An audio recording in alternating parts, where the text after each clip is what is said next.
रहीम अस्सलाम वालेकुम नादरीन, आप यूट्यूब चैनल देख रहे हैं। मैं इमरान खान हूँ। सबसे पहले तो बुशरा बीबी और इमरान खान साहब को जो सज़ा हुई तोशाखाना में, इस सज़ा के हवाले से खैबर पख्तूनख्वा में मुख्तलिफ़ मकामात पे लोगों ने एहतजाज किया। ये एहतजाज जो है वो जैसे नॉर्मली लोग निकल आते हैं एहतजाज करने के लिए पार्टी की हदायत पे, फिर पाकिस्तान तहरीक इंसाफ के जो ऑफिशियल अकाउंट्स हैं उन्होंने बताया कि जनाब ये मालाकंड डिवीज़न में हो रहा है, ये हज़ारा डिवीज़न में हो रहा है, या कुछ जो जनूबी अजला है वहाँ पे हो रहा है, पेशावर में हो रहा है। तो मुख्तलिफ़ जगहों पे पाकिस्तान तहरीक इंसाफ ने रैलियाँ निकाली और इमरान खान साहब के हक़ में मुज़ाहरा किया। तहरीक इंसाफ का ये मानना है कि उनके साथ ज़्यादती हो रही है और पाकिस्तान तहरीक इंसाफ के सोशल मीडिया ने बाकायदा एक डॉक्यूमेंट्री बनाई है तोशाखाना के हवाले से, और बहुत सारे वो हक़ाइक़ छाप दिए हैं जो हक़ाइक़ नॉर्मली हम नज़रअंदाज कर देते हैं। देखिए, वक्तन फ़वक्तन ये सारी चीज़ें पाकिस्तान का मीडिया बताता रहा कि तोशाखाना पे किसने कितना हाथ साफ़ किया। तोशाखाना में किसी ने भी घड़ियां नहीं छोड़ी। जितने भी लोग आए पाकिस्तान के अंदर हुकूमतों में, वो सारे तोशाखाना के तहाइफ अपने घरों में लेकर जाते रहे, चाहे वो निगरान हुकूमतों में आए, चाहे वो बाकायदा हुकूमतों में आकर बैठे। तमाम लोग तोशाखाना के ऊपर हाथ साफ करते रहे, हत्ता कि जर्नैलों ने भी तोशाखाना के ऊपर हाथ साफ किया है।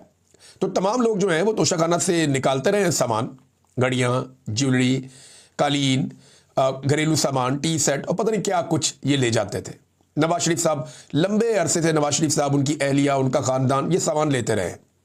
इसी तरह पाकिस्तान पीपल्स पार्टी की जितनी भी हुकूमतें आई वो सारी भी ये सामान लेती रही हैं। इसी तरह इमरान खान साहब ने और उनकी अहलिया ने भी तोशाखाना का सामान लिया। मामला ये है कि इमरान खान साहब को ये नहीं करना चाहिए था या उनकी अहलिया को नहीं करना चाहिए था। ये इखलाकी नुक्ता नज़र से आप देखें तो बात ठीक है, यानी बाकी सारे लोग जो काम कर रहे थे वो इन्हें नहीं करना चाहिए था। लेकिन सवाल ये पैदा होता है कि क्या कोई इल्लीगल काम किया, गैर कानूनी काम किया? अगर तो गैर कानूनी काम किया तो वो सब ने किया। अगर तो तोशाखाना से घड़ी लेना या कोई और तोहफा लेना गैर कानूनी है, तो यही गैर कानूनी काम नवाज शरीफ ने, उनके ख़ानदान ने, जरदारी ने, उनके ख़ानदान ने, गिलानी ने, उनके ख़ानदान ने, और बेशुमार और ख़ानदान हैं जो ये कारनामे कर चुके हैं। तो उन सबको भी गिरफ्तार होना चाहिए, उन सब पे भी मुकदमे चलने चाहिए। तोशाखाना से सामान लेना इल्लीगल नहीं है। आप एक मखसूस अमाउंट जमा करवा के आप सामान ले लेते हैं और ये हमेशा से होता है, कोई पहली मर्तबा नहीं हो रहा। लेकिन इमरान खान साहब वो पहले आदमी हैं जिन्होंने तोशाखाना के रूल्स को तब्दील किया और जो 20% पैसा देकर सामान लेते थे उसको 50% तक कर दिया। अब इल्ज़ामात इमरान खान साहब पे ये लगते हैं कि जनाब जो तोशाखाना के अंदर तहाइफ थे उनकी कीमत कम लगवाई गई। भाई जो कम कीमत लगवाई गई वो प्राइम मिनिस्टर खुद लेके हाथ में तो नहीं फिरता था मार्केट के अंदर, जनाब बताएं ये कितने का है, जनाब आप बताएं ये कितने का है, जनाब आप बताइए, ऐसे तो नहीं होता था। भाई सरकारी मुलाजमीन है, तोशाखाना का बाकायदा एक डिपार्टमेंट है, वो लोग जाते हैं, वही लोग चेक करवाते हैं ना ये चीज़ कितने की है। तो जो उसकी कीमत लगती है उसके मुताबिक वो 20% या बाद में इमरान खान साहब ने 50% कर दिया तो उसके मुताबिक वो नीलाम हो जाता है। तरीकाकार तो ये है। अगर कम कीमत लगी थी तो इमरान खान ने जाके मार्केट में तो नहीं लगाई थी ना, वो तो जिसने कम कीमत लगाई वो सरकारी ऑफिसर, उसके गले में फंदा डालो, उसको पकड़ो ना कि भाई ये तुमने इतनी कम कीमत क्यों लगाई और तुमने क्यों सरकार का माल जो है या तोशाखाना का माल ओने पोने बेच दिया। उन सबको छूट है इमरान खान को। देखिए, अगर इमरान खान साहब और उनकी अहलिया, अव्वल तो मेरा ये मानना है कि इन्हें कोई तोहफा लेना ही नहीं चाहिए था, ये इन तोहफों से बहुत बड़े हैं। इमरान खान की तो शख्सियत इतनी बड़ी है, ये उनकी अहलिया ने अगर लिया तो लेना ही नहीं चाहिए था, ये तोहफे लेने नहीं चाहिए थे। लेकिन अगर उन्होंने लिए हैं तो उन्होंने कानून के मुताबिक लिए ना, गैर कानूनी तौर पर तो नहीं लिए। अगर ये ना भी लेते ना, मैं आपको एक और चीज़ बताता, फर्ज करें इमरान खान और बुशरा बीबी एक भी तोहफा ना लेते तो किसी और केस में फंसा देते।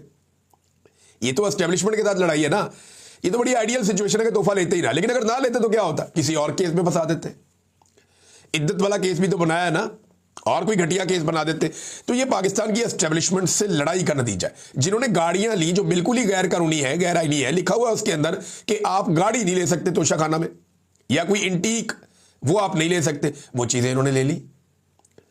जो तारीखी नवादरात हैं, बहुत पुरानी चीज़ें हैं मजहबी नुक्ता नज़र से, या फिर वो चीज़ें आप नहीं ले सकते, लेकिन इन्होंने गाड़ियां भी ले ली और रूल्स को खुद ही नरम कर दिया और गाड़ियां लेके उड़ गए।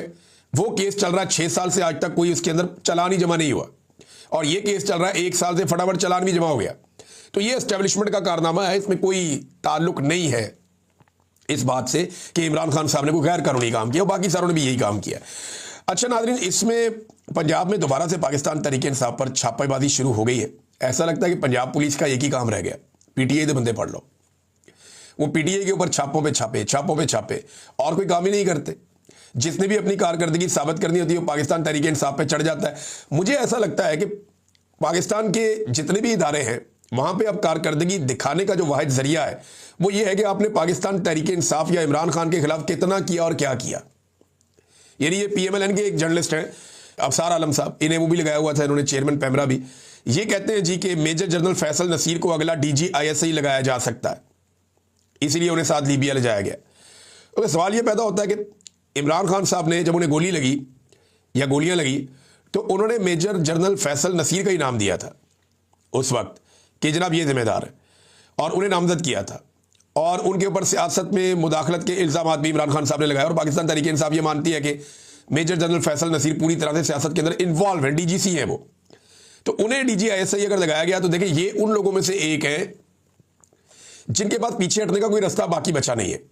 यानी ये लोग उस लेवल तक पहुंच गए हैं, कुछ लोग एक लेवल तक आ जाते हैं ना। देखिए आसिम मुनीर साहब और इमरान खान के बारे में लोग कहते हैं कि ये दो तलवारें एक नियाम में नहीं रह सकती, तो ये अपनी बका के लिए किसी भी लेवल तक जाएंगे।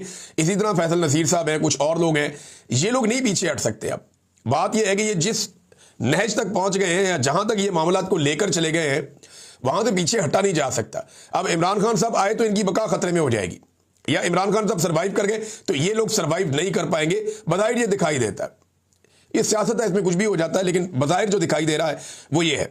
फिर एक और चीज भी बताई गई कि नून लीग ने नदीम अंजुम के लिए बहुत कोशिश की।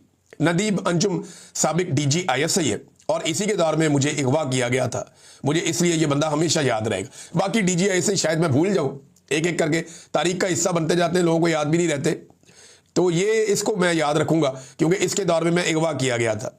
तो हुकूमत इसे दोबारा DG ISI लगाना चाहती थी, फिर दूसरी नहीं लगाया, एस्टेब्लिशमेंट ने बात नहीं मानी, और दूसरी ऑप्शन रखी गई सिक्योरिटी एडवाइजर ही लगा दे, नेशनल सिक्योरिटी एडवाइजर, वो भी नहीं लगाया गया।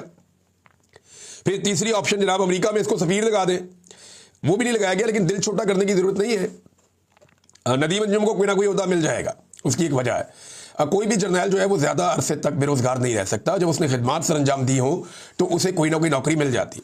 नॉर्मली हम देख रहे हैं कि बहुत सारे जर्नैलों को नौकरियां आजकल मिल रही हैं, तो इन्हें भी नौकरी मिल जाएगी। कौमी कॉन्फ्रेंस के अंदर नाजरीन बड़ी ज़बरदस्त तकारीर हुई हैं, बड़े ज़बरदस्त तरीके से मोमेंटम बनाने की कोशिश की गई है, और ये मोमेंटम क्या है ज़रा ये आप सुन लीजिए। सुहेल अफरीदी साहब ने बड़ी इंपॉर्टेंट बातें की है, रबिया बाजवा साहिबा ने बड़ी इंपॉर्टेंट बातें की है, कुछ जर्नलिस्ट हैं उन्होंने बड़ी अच्छी वहाँ बातें की है, कुछ वकला ने बातें की है, और कुछ सियासतदानों ने भी। महमूद अचकज़ई साहब ने बड़ी समझदारी वाली बात की, और ये बात मुझे नहीं लगता कि अभी हुक्मरानों को समझ आएगी, वो ताकत के नशे में है डोनाल्ड ट्रंप के आशीर्वाद के साथ, और इसराइल की खुशनुदी हासिल कर रहे हैं, तो वो उनको भी ये बात समझ नहीं आएगी, लेकिन पाकिस्तानियों को ये बात ज़रूर समझ आनी चाहिए। महमूद अचकज़ई ने कहा कि डायलॉग के लिए तैयार है, आए एक दूसरे को माफ़ करें। देखें अगर ये सियासतदान एक दूसरे से दिल साफ कर लेते हैं और करप्शन पाकिस्तान में ख़त्म हो जाती है कि जनाब ठीक है अब हम करप्शन ना करेंगे, ना करने देंगे, जो मामलात हैं उन पे दिल साफ कर लेते हैं और एक शफाफ निज़ाम के तहत हम सारे उसमें से गुजर जाते हैं। लेकिन अगर ये सारे सियासतदान मिलकर किसी तरह पाकिस्तान की एस्टेब्लिशमेंट को उनके आईनी किरदार में वापस भेजने में कामयाब हो जाते हैं तो पाकिस्तान की बचत हो जाएगी। क्योंकि याद रखिएगा पाकिस्तान को जो नुकसान है, सबसे ज्यादा नुकसान पाकिस्तान को पाकिस्तान की मिलिट्री एस्टेब्लिशमेंट ने आज तक पहुंचाया। उनके घटिया और गलत फैसलों ने पाकिस्तान को आज तक सबसे ज्यादा नुकसान पहुंचाया। पाकिस्तान दो टुकड़े भी पाकिस्तान की मिलिट्री एस्टेब्लिशमेंट के गलत फैसलों की वजह से हुआ। पाकिस्तान के अंदर जितनी हुकूमतें गिरी मिलिट्री एस्टेब्लिशमेंट ने गिराई। पाकिस्तान में जितनी जाली हुकूमतें बनी मिलिट्री एस्टेब्लिशमेंट ने बनाई। पाकिस्तान जितनी जंगों में गया मिलिट्री एस्टेब्लिशमेंट की वजह से गया। पाकिस्तान के अंदर जो मनशियात का और जो असलहे का क्लाशनकोफ का जो कल्चर लेकर आया वो मिलिट्री एस्टेब्लिशमेंट के जरिए आया। पाकिस्तान में दहशतगर्दी जो बनी वो मिलिट्री एस्टेब्लिशमेंट की वजह से बनी। पाकिस्तान के अंदर जितने ऑपरेशन हुए और जितने कबायली हमारे नाराज हैं, बलूच नाराज हैं, हमारे बहाजर नाराज हैं, ये सारे मिलिट्री एस्टेब्लिशमेंट की वजह से नाराज हैं।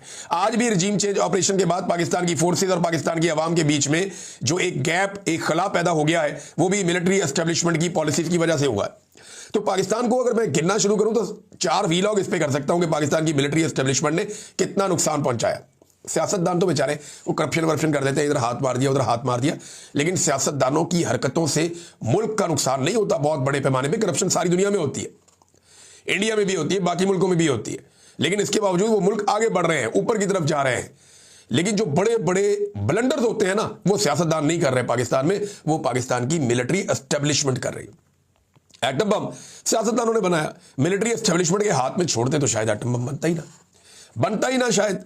तो ये पाकिस्तान के सियासतदानों को मिलकर एस्टेब्लिशमेंट को रोकना पड़ेगा और एक दूसरे को बर्दाश्त करना पड़ेगा, वरना एस्टेब्लिशमेंट वो कर देगी कि सबकी बर्दाश्त से बाहर हो जाएगा। ये अचकदी साहब ने बड़ी समझदारी वाली बातें की हैं और उन्होंने कहा जी कि शुरुआत करते हैं, मिलकर बैठें और आप अपनी इस्लाह करें, हम अपनी इस्लाह करते हैं, आगे बढ़ते हैं। अचकदी साहब ने बड़ी अच्छी बात की है, लेकिन इस वक्त हुक्मरानों को ये बात समझ नहीं आएगी क्योंकि वो बूटों के तस्मों के साथ लटके हुए हैं और उनके गले में फंदा बना हुआ है तस्मों के साथ, और वो बेचारे इसी निज़ाम में अपना सर्वाइवल ढूंढ रहे हैं। अब नाज़रीन, सुहेल अफरीदी साहब के स्टेटमेंट्स आप देखिए। उन्होंने कहा ये प्रेस कॉन्फ्रेंस करने भी आ जाते हैं, डीजी ISPR की तरफ उनका इशारा, और कहते हैं कि Imran Khan national security risk है। और बेवकूफ़ो, Imran Khan national security risk नहीं बल्कि आपकी नेशनल सिक्योरिटी की जमानत है। आप एक रिजीम चेंज ऑपरेशन के बाद अपना ग्राफ देखें और इस लीडर के लिए लोगों की मोहब्बत देखें। 8 फरवरी का रिजल्ट आपने बदलकर किसी और के खाते में डाल दिया, मगर पता तो है ना आपको कि आप लोगों ने क्या किया। जरा वो रिजल्ट देखें कि लोगों की पल्स क्या कहती है। लोगों की पल्स जो कहती है वो सबको पता है। खैबर पख्तूनख्वा में दहशतगर्दी लाई गई है, हम इनको रोकते रहे। ये दहशतगर्दी के बारे में बड़ा इंपॉर्टेंट स्टेटमेंट है सुहेल अफरीदी का, हम रोकते रहे, हम ये कहते रहे। मुराद सईद ने बहुत कहा, इमरान खान ने कहा, बाकी सब ने कहा। मैंने इसके ऊपर इतने सारे वीलॉग किए 2022 में कि रुक जाओ भाई, क्यों दहशतगर्दों को लेकर आ रहे हो। हम रोकते रहे और बताते रहे कि आपके बंद कमरों के फैसले खैबर पख्तूनख्वा की आवाम को भुगतने पड़ेंगे। उन्होंने कहा कि आप झूठ बोल रहे हैं, आज ऑपरेशन की तैयारियां कर रहे हैं, या तो ये पहले गलत थे या आज गलत है। यानी आप खुद लेकर आए दहशतगर्दों को, हम आपको मना करते रहे, लेकिन अब सूरत हाल आपके सामने। एक तो हमें हमारा हक नहीं दिया जा रहा, दूसरा खैबर पख्तूनख्वा का वज़ीर आला सिर्फ अपने लीडर से मिलना चाहता है। वो 10 दफ़ा अडियाला जेल जाता है मगर उसे नहीं मिलने दिया जाता। वो बाहर सड़क पे पूरी रात गुजारता है। ये कहाँ की इंसानियत है, कहाँ की जमहूरियत है, ये कहाँ की सियासत है। सुहेल अफरीदी साहब ने यह भी सवाल उठाया। फिर उन्होंने बताया कि हमने खैबर पख्तूनख्वा में एक अमन जरगा बुलाया था जिसमें तमाम सियासी और मजहबी और दीगर मकातब फिक्र के लोग शरीक हुए थे और एक 15 निकाती एजेंडे पर हमारा इत्तफाक हो गया। लेकिन PTM के 2 बंदे वहां से निकले, उन्हें अगवा कर लिया गया। मेरी उनसे बात हुई, अब अगवाकार ही है ना जिनसे बात हुई, तो मैंने कहा जितने ग्राउंड के हालात हम सियासी लोग समझते हैं तुम नहीं समझते, और जो तुम्हारी एडवाइजर हैं वो भी बेवकूफ़ है। तुमने जो ये कदम उठाया है इससे तुम्हारी साख मजीद खराब होगी, लोगों के दिलों में आपकी नफरत बढ़ेगी। इसका नतीजा ये निकला कि पेशावर यूनिवर्सिटी में 78 साल तारीख में पहली मरतबा इदारे के खिलाफ नारेबाजी हुई है। अब इदारा वो कह रहे हैं तो पाक फौज कह रहे हैं। अब बंदे अगवा करना तो इदारों का काम नहीं है ना।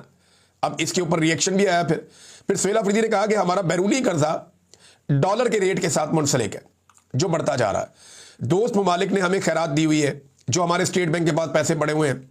अगर हुकूमत डॉलर को ना रोके तो ये डॉलर 400 रुपए क्रॉस कर जाएगा। ये जबरदस्ती इन्होंने डॉलर रोका हुआ है। ये इसहाक डार साहब की पुरानी पॉलिसी, हमेशा वो ये करते हैं और आज भी ये हुकूमत यही कर रही है। अगर ये जबरदस्ती ना रोके तो डॉलर 400 क्रॉस कर जाएगा और बैरूनी कर्जा बढ़ जाएगा। हमारा डिफेंस का बजट भी नहीं रहेगा और मुल्क दिवालिया हो जाएगा। बंद कमरों के मनसूबा साथ गलत मशवरों से फैसले कर रहे हैं। मैं तहरीके तहफ़्फ़ुज़ आईन पाकिस्तान के हर फैसले के साथ डट कर खड़ा हूं। अगर पाकिस्तान में आइन की बहाली के लिए शहादत मिलती है तो शहादत कबूल होगी। फिर सुहेल अफरीदी साहब ने डिफरेंट और चीज़ें जो है वो सामने रखी अवाम के, और ये भी उन्होंने कहा जी कि एयरफोर्स का तैयारा है वो एक वज़ीर आला को एक मुल्क से दूसरे मुल्क में, एक सूबे से दूसरे सूबे में लेकर जाता है, जबकि दूसरा एक और सूबे का वज़ीर आला है उसका नाम ही स्टॉप लिस्ट के अंदर डाल दिया गया है। तो एक सूबे को तमाम तर वसाइल दिए जा रहे हैं, जबकि खैबर पख्तूनख्वा के वफाक पर 4758 अरब रुपए के बकाया जात हैं जिनके सबूत मैं साथ लेकर आया हूं, लेकिन हमारा पैसा हमें नहीं दिया जा रहा। ये बात ने जनाब उन्होंने की।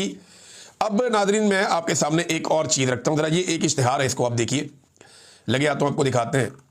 अजमत की ऊंची उड़ान, PIA का आलमी वकार बहाल करने के लिए वज़ीर आज़म शहबाज शरीफ का तारीखी इकदाम क्या है, PIA भेज दो।